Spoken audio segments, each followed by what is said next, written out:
Movie के start होते ही हमें मिरियम नाम की एक लेडी दिखाई जाती है जो कि वीनस में आई थी। उसका उसके हस्बैंड से झगड़ा हो गया था जिसकी वजह से वो कुछ अरसा उससे दूर रहना चाहती थी। वहाँ पर वो काफी जगहों पर घूमती है और चर्च में प्रेयर करती है और वहीं चर्च में एक स्टैचू को देखकर वो रोने लग जाती है क्योंकि उस स्टैचू ने छोटे बच्चों को पकड़ रखा था और वो बच्चों को देखकर इसलिए रोती है क्योंकि उसका मिसकैरेज हो चुका था। और जब वो घर जाती है तब उसके हस्बैंड की उसके पास कॉल आती है, लेकिन वो अब दोबारा उसके पास जाने के लिए एग्री नहीं थी। और नेक्स्ट डे जब वो चर्च जाकर प्रेयर कर रही होती है तब उसे किसी डीमन सॉल्स की आवाजें आती हैं और इसके साथ साथ उसे डीमन के पुतले भी नजर आते हैं और जाने अनजाने में उसके मुंह से ये निकल जाता है कि उसे बच्चा चाहिए और बस ये वर्ड्स कहते ही वो उस डीमन के ट्रैप में फंस जाती है और फिर वो अपने हस्बैंड के पास चली भी जाती है। उन्होंने 100 किलोमीटर की दूरी पर एक घर परचेज किया था और वो लोग वहीं रहने का डिसीजन लेते हैं और उनके घर के पास जो घर था वो भी तकरीबन 12 किलोमीटर दूर था। साफ पता चल रहा था कि जहाँ वो रहने जा रहे हैं वो जगह पूरी तरह सुनसान है। वो दोनों एक दूसरे से मिलकर काफी खुश होते हैं और एक दिन घर को एक्सप्लोर करते हुए मिरियम एक अजीबोगरीब चीज देखती है। वो देखती है कि एक स्टैचू की आईज खुली हुई हैं जो अचानक से बंद भी हो गई हैं। ये देखकर जाहिर है मिरियम काफी डर जाती है और फिर उसे उस रूम की वॉल्स पर डिमोनिक फेस नजर आने लगते हैं जो उस पर शाउट कर रहे थे और अक्सर कई बार वो फील करती थी कि उसके कानों में कोई विस्परिंग कर रहा है और एक दिन तो उसे एक शैतान नजर आता है जो उस पर चिल्ला रहा होता है। मिरियम का हस्बैंड गैब्रियल उससे पूछता है कि वो अपनी मेडिसिन टाइम पर ले रही है या नहीं और तभी उनमें झगड़ा हो जाता है और यहाँ पर हमें पता चलता है कि मिरियम का साइकाट्रिस्ट ट्रीटमेंट चल रहा था जिस वजह से उनके दरमियान बहुत झगड़ा होता है और गैब्रियल मिरियम को कहता है कि मैं जो ब्लॉग्स लिखता हूँ हम उसी से कमा रहे हैं, तुम्हारी पेंटिंग्स तो बिल्कुल बेकार होती हैं। वो उसे काफी कुछ कहता है, ये भी कहता है कि तुम सिर्फ अपने बारे में सोचती हो, हालांकि घर तो मैं चलाता हूँ और तुम्हें मेरी लाइफ के बारे में कोई फिक्र ही नहीं है। और वो कहता है कि तुमने तो अपने बच्चे को भी खो दिया। बस ये अल्फाज सुनते ही मिरियम काफी अपसेट हो जाती है और उस वक्त वहाँ से चली जाती है। रात को उसने अपनी मेडिसिन मिस कर दी थी जिसकी वजह से उसके माइंड पर इस चीज का असर होने लगा था और वो ये इमेजिन करती है कि जैसे वो अपने बच्चे को सुला रही है लोरी देकर। नेक्स्ट डे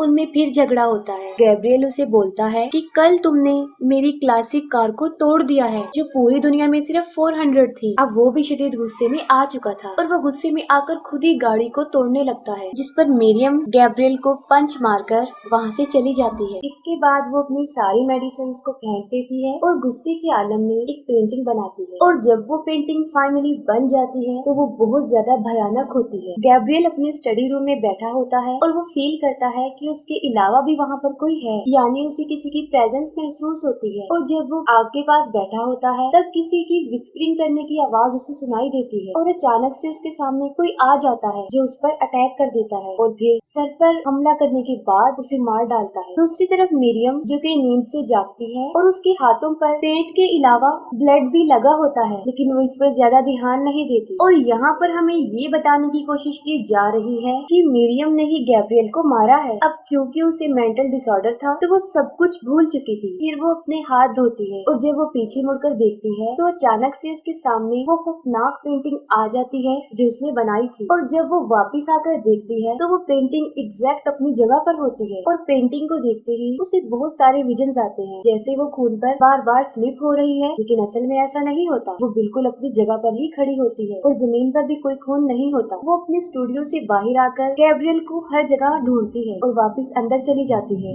लेकिन इस दौरान उसके साथ क्या हुआ था, कैसे हुआ था, उसे कुछ भी याद नहीं होता। और जब वो नींद से जागती है तब उसके पेट में शदीद दर्द हो रहा होता है और मिरियम के डोर पर एक बूढ़ी औरत नजर आती है जो मिरियम को फ्रेश ब्रेड देकर कहती है कि वो उसकी नेबर है। ये वही नेबर होती है जो उनके घर से 12 किलोमीटर की दूरी पर रहती है। जाते हुए वो बूढ़ी औरत कहती है I will see you very soon और ये कहकर वो वहाँ से चली जाती है। और डोर के गिलास के रिफ्लेक्शन में हम मिरियम को देखते हैं जो कि पोजेस हो रही होती है और अचानक से नॉर्मल भी हो जाती है और उसका पेट अपने आप फूलने लगता है और नॉर्मल हालत में भी आ जाता है। नेक्स्ट डे गैब्रियल के लिए एक पार्सल आता है और डिलीवरी मैन एक बदसूरत इंसान होता है जो जाते वक्त अपनी आंखें बिल्कुल ब्लैक करके कहता है I will see you very soon और ऐसा कहते ही वो वहाँ से चला जाता है। उसी वक्त वो बूढ़ी औरत फिर से आ जाती है और इस बार उसके साथ उसकी नेबर रेविन भी होती है। वो दोनों असल में मिरियम से मिलने आए थे लेकिन मिरियम उन्हें उस वक्त मिलने से इनकार कर देती है, जिस पर रेविन उसे अपना कॉन्टेक्ट नंबर देकर चली जाती है। नेक्स्ट डे मिरियम मीरियम को घर में से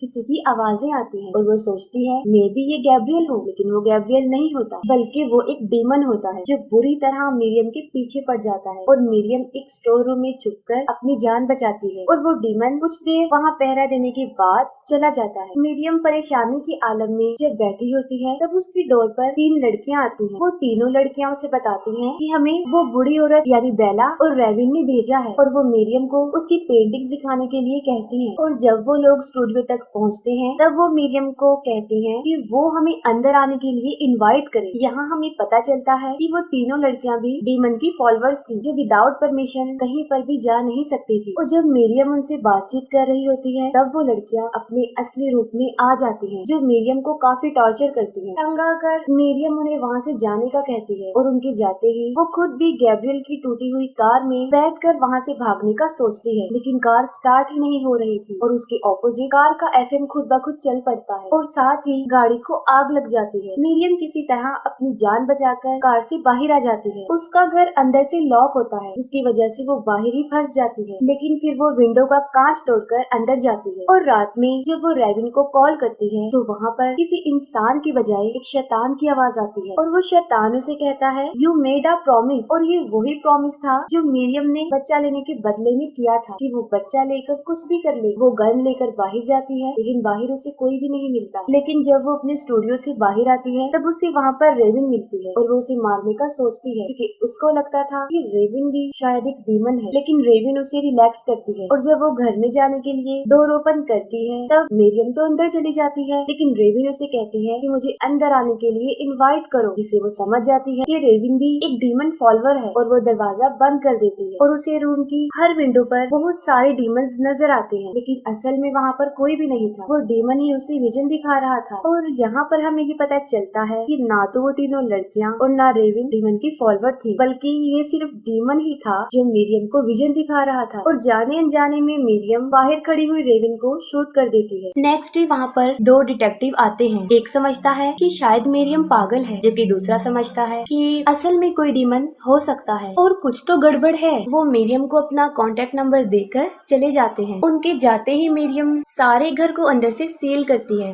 ताकि कोई भी अंदर ना आ सके। रात को वो बाइबल पढ़ती है और गॉड से प्रेयर करती है कि वो उसे माफ कर दे। जाने अनजाने में उसने गलत चीज की डिमांड कर ली और तब डीमन उसे रिप्लाई करता है कि there is no God to help you Miriam, यानी गॉड एग्जिस्ट नहीं करता। और बाहर से उसे गैब्रियल की आवाज भी आती है, जिस पर मीरियम काफी खुश हो जाती है और वो डोर ओपन करके गैब्रियल को बोलती है कि वो अंदर आ जाए। और बस अंदर आते ही गैब्रियल एक डीमन का रूप ले लेता है और वो बहुत बुरी तरह मीरियम से जबरदस्ती करने की कोशिश करता है। अगले दिन जब वो उठती है तब फिर से उसे वो दोनों डिटेक्टिव मिलते हैं। वो समझती है कि शायद ये दोनों भी डीमन के फॉलोअर्स हैं और वो पूल में कूद जाती है। पूल में उसे 5 डेड बॉडीज मिलती हैं और उन लोगों को किसी और ने नहीं बल्कि अनजाने में मीरियम ने ही मारा था। और वो 5 लोग कौन थे? उनमें था गैब्रियल, रेविन और वो तीनों लड़कियां थी। तब दोनों डिटेक्टिव उसे पानी से बाहर निकालते हैं और हॉस्पिटल लेकर जाते हैं। वहाँ पर दोनों डिटेक्टिव्स की लड़ाई हो जाती है। वो बहस करते हैं। एक कहता है कि ये सब डेविल ने किया है,